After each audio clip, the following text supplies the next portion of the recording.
Kita beralih ke berita selanjutnya. Tribuners Ambon menjelang bulan Ramadan. Bola api jadi hiburan anak-anak Aster.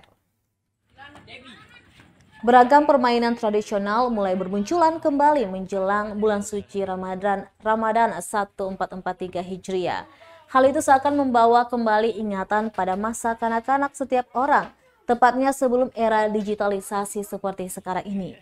Berbeda dengan hal itu, menyambut bulan Ramadan, belasan anak-anak kawasan Aster Tantui, Kota Ambon punya cara tersendiri dalam mengisi waktu luang di malam hari. Mereka berkumpul dan bermain bola api usai ibadah salat Isya.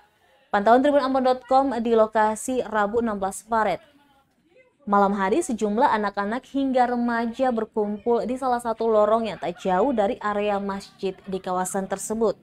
Warga setempat menamai lorong tersebut dengan Lorong Masjid At-Tahira, Aster. Berbekal pecahan batu apung yang berbentuk bulat dan direndam dalam minyak tanah selama 1 malam, mereka memainkan bola api dengan begitu seru. Mereka bermain dengan begitu ceria, penuh canda dan tawa.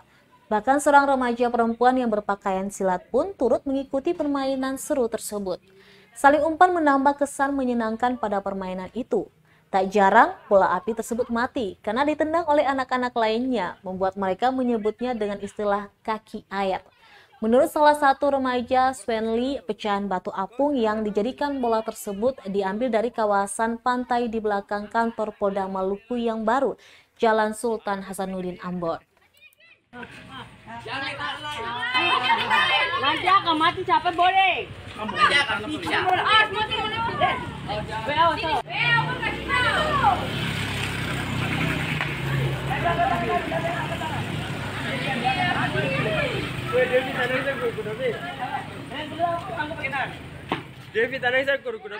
Terima kasih sudah nonton.